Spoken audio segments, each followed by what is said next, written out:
Hi there, welcome to the program. It is Monday, December 1st. I'm Bill Hitchcock, and we have got a fantastic program to get out to you with lots of information. Yes, it's wintertime, and the living is easy. We got king mackerel to talk about. We got speckled trout catches to talk about. People even catching flounders. We got albacore. Of course, we got sea mullets and black drum still being caught. News. We got mandatory reporting begins today. Bluefin Tuna season opens today. We're going to talk about that in a little bit more detail. In the wind and sea surface temperatures, big changes about to happen in the next 24, 36 hours. So if you have any aspirations or inspirations of heading on out, whether the beach or on your boat, you might want to see what we got for you. But let's jump on into the news. Mandatory harvest reporting begins today, December 1st. All recreational fishermen and commercial fishermen must now report catch and keep only for 5 coastal fish, and that's flounder, red drum, speckled, and gray trout, and striped bass. Reporting is required in coastal, joint, and inland waters up to the first impoundments, basically dam. And I'm showing a map right now. All those little color creeks and tributaries and sound, all of that is within where you have to report those 5 fish, basically from the coastline to Durham. If you catch a speckled gray trout, flounder, drum, striper, and you got to call the Division of Marine Fisheries. Now, this is catch and release only, does not qualify. You don't have to call up or report your catch and release. The division encourages online reporting completed as soon as your trip ends from a boat. I love the way this is phrased. It says when fish reach shore or the dock, you got to report it from shore once gear is put away. If using paper report card, you must submit it online by midnight the next day. And I don't know how you submit a paper report online, but it has to be the next day. All reports must include license number or name and zip code, date of harvest, number of each species kept, area fished using the interactive map, that's what I was just showing you before, and gear type such as hook and line or gig. Now, I do want to make mention that when you go to their website and you go flounder or whatever, it's not obvious until you check whatever fish where to put the number of those fish that you caught. Enforcement, you got a verbal warning here this year to the end of the year, written warnings in 2026, and a $35 fine with possible court costs beginning in December 2027. With repeated violators, you're affecting your license eligibility. If you got any questions, contact the Division of Marine Fisheries at 252-515-5515. Mandatory harvest reporting now in effect. This ain't theory. This ain't gonna happen. It has happened. It's fact. All right. Bluefin Tuna general category fishing for the charter headboats opens today as well, December 1st. The recreational fishery remains closed through the end of the year. Now, I do a couple of things. You may recall about 3 weeks ago, we showed you bluefin tuna just right out in front of Atlantic Beach. So we haven't really heard of anything else. My guy, speckled trout fishermen, you know the Shutmouth Creek? Like, where did you catch the speckled trout? Shutmouth Creek. I think the same thing's been going on with bluefin tuna. The guys are aware of them and where they are, just waiting for the season to open up. All right, right now I made mention about the wind and sea. It's going to report how things are about to change. So let's go on and take a look at our wind and sea report with weather changes that are about to happen. Time to take a look at our wind and sea conditions is brought to us by SatFish, the satellite fishing technology folks that bring us this information both in real time and forecasted. As usual, we're going to start off with the wind conditions. It's Monday morning that we're starting off with that you're taking a look at. And you can see that the winds are coming out of the north around 11, 12 knots, and the Outer Banks is around 20 knots. Down here at Cape Fear, it's around 17, 18 knots. But take a look what happens tomorrow morning. Tuesday morning, we're going to have a wind shift, and then let me just go a few hours at 8 o'clock tomorrow morning. Look at this. You can see this circulation that's here around in between the Neuse River and the Pamlico River. But the Outer Banks is going to get like 22, 25 knot winds down here. Portsmouth Island Core Banks, Ocracoke, 25 knots. Look at this down here in the Cape Lookout area, around 28, 30 knots. Down here in Cape Fear, you're going to have a lot less, around 16, 17 knots. That's tomorrow morning around 8 o'clock. Wednesday, what happens? Take a looky there. The wind shifts. It's coming out almost due north. Here, the Outer Banks, it's around 16, 17 knots. As we look on in here in the Cape Lookout area, our winds are going to be coming out of the north again, pretty much around 10, 11 knots down here in the southern region, around 10, 11 knots. Thursday, the winds, they're kind of shifting out of the east, you can see, but not much. It's only just a few knots, 5, 6, 7 knots down in Cape Fear, 6, 7 knots in the Cape Lookout area. Northern Outer Banks around 8, 9 knots. And on Friday, what happens? The wind shifts again, but it's not bad. It's 11, 12 knots here. Pamlico Sound, 13, 14 knots. Down here at the Cape Lookout Shoals area, around 12 knots. And in Cape Fear, around 10 knots. Now, let's go on and take a look at our sea surface temperatures. This is a 3-day composite. I will start off with this. Yesterday, looking at this, there was this very large warm pocket of water here yesterday. It is not there today. So I'm sure the guys that headed out offshore yesterday had some good luck. Now, take a look at this here, just right off the coast of North Carolina at the Virginia border. It's 56 degrees, working on down 57 degrees. Albemarle Sound, 55, 56 degrees.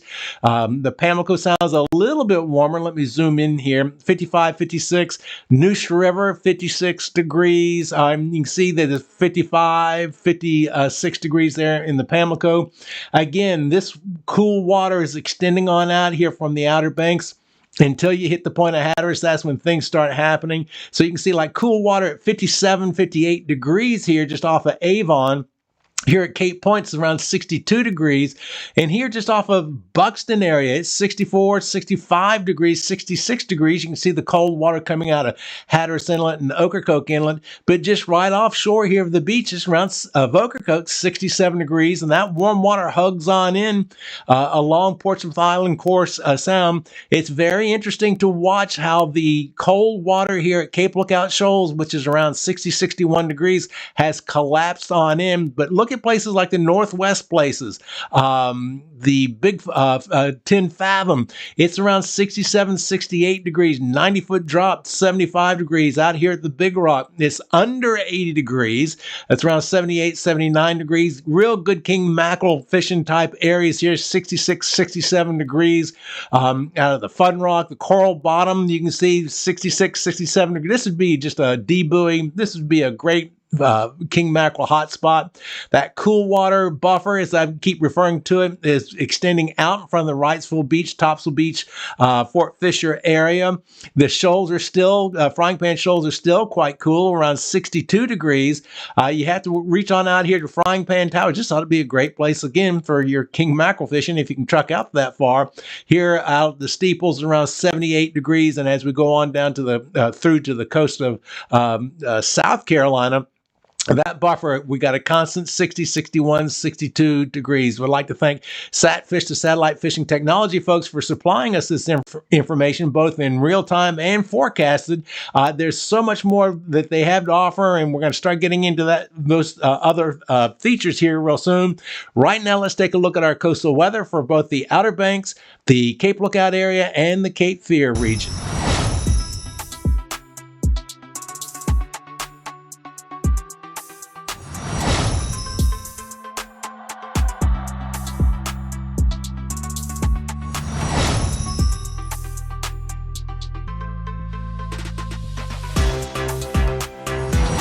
Welcome to the coast of North Carolina, where the wind, if you don't like the weather, it will change. Trust me. And whatever our report is showing right now, tomorrow and 2 days from now, it'll change. Just hang on. All right, let's get on with the fishing report. And we do have viewer catches to get out to you. One of the most exciting. By the way, in the viewer catches, I ask people, give me detail. Well, you're about to hear one of the most detailed reports ever. But let's get on with the fishing report. Just by the way, Jeanette's Pier, they say we switched to our winter hours of operation beginning today. The bathhouse also closes at the same time for the off season. And Hatteras, Rodanthe Pier, you know I love the Rodanthe Pier dry erase board fishing report. It says fishing report for today, November 29th, the last day of the season. So that's see you next year, but they were catching spots, black drum, and bluefish.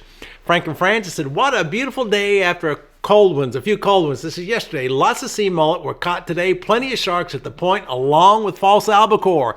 It'll cool down a little tomorrow, and the wind is going to pick up. And by the way, I did want to make mention, oh, lordy me, Saturday or Sunday, on the coast, it was like 67 to almost 70 degrees, but in the Raleigh-Durham area, at the same time, it was 42 to 45 degrees. So you do have to pay attention to what the coastal weather is doing and not maybe where you're at home.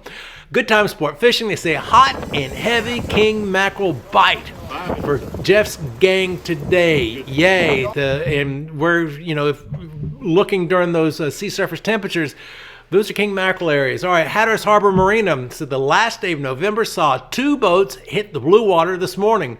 They had great catches of, here we go again, king mackerel on live bait. They also had good catches of blackfin tuna. 1 boat had some bluefish. Longer day sport fishing says people ask me throughout the year when we close for the winter. Says we don't. I love fishing this time of the year. We were the only boat offshore yesterday. That was Saturday. Said it was perfect. No crowd. The blackfin tuna fishing should continue to stay good throughout the rest of the winter, and the big bluefin tunas are knocking on our doors to the south of us. And that kind of gets back to what I was talking about. These guys know where they are. So don't be surprised December 1st it opens up, that December 1st we start getting all sorts of reports of bluefin tuna. Just don't be surprised.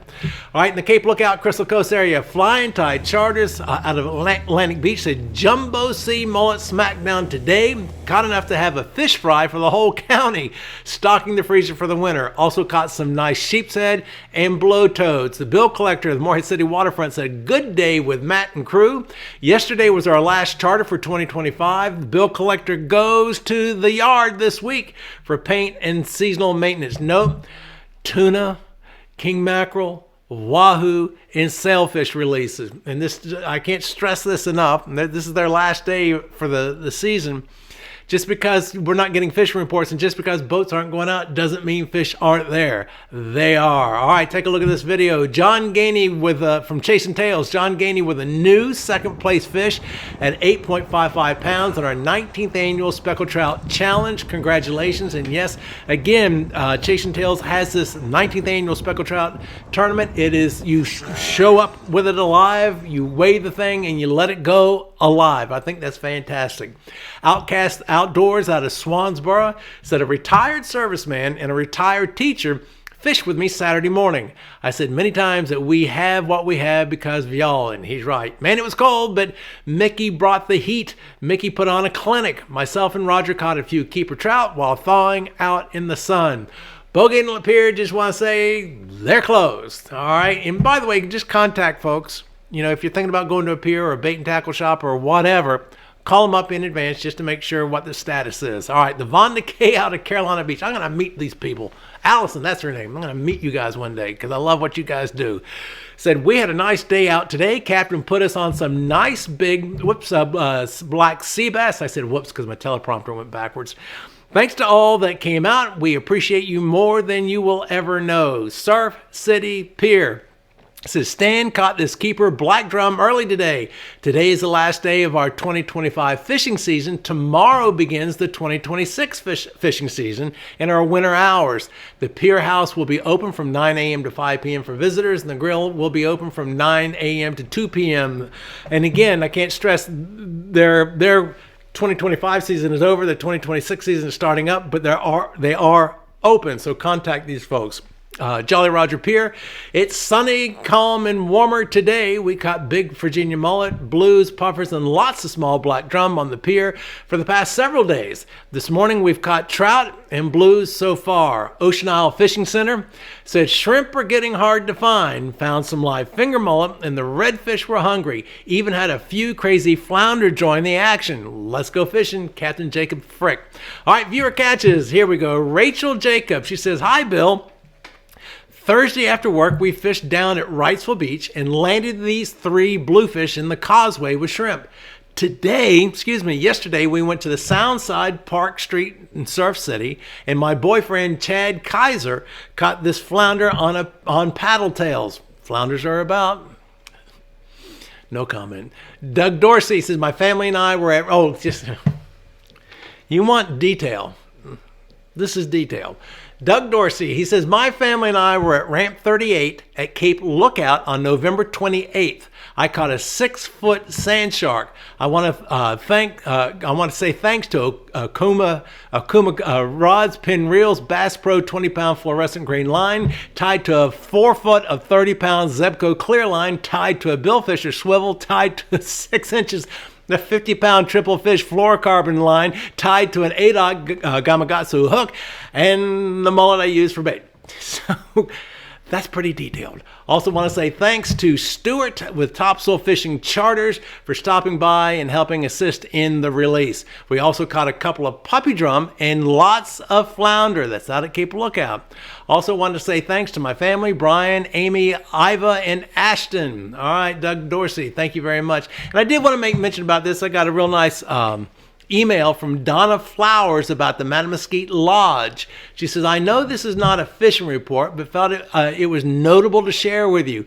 Last weekend, the Mattamuskeet Lodge had an open house sharing the progress made on the historic lodge. They plan to have another in January. By the way, a little note, the Mattamuskeet National Wildlife Refuge features the largest natural freshwater lake in North Carolina. Now, let's add something interesting to that mix. They also have very large blue crabs referred to as popcorn crabs there because it used to be connected to the ocean. So Lake Mattamuskeet, it's been a while since I've been up there, but it is an absolutely gorgeous place. You know what? I'm going to go on and show this. I saw this video. I'm going to start rolling it. This is stop netters, the Saltwater pathers going after mullet. This video was shot with a drone, and I want you to take a look at this. This is not a gill net. It is a stop net, and what they do is like a purse seine. They ran a boat around a school of these mullet. You can see then they bunt in or pull in the net, and it's just a big purse and big pocket. You can see that all of those fish are still alive. They can cull the fish alive, and of course they will keep whatever is marketable for them. And I believe this is the only place on the eastern seaboard that still does this, and it's generally referred to as a stop net because that's what it does. It stops the fish. It doesn't gill the fish. It's a very historic and very clean fishery, and I just thought that was fascinating stuff to watch. All right.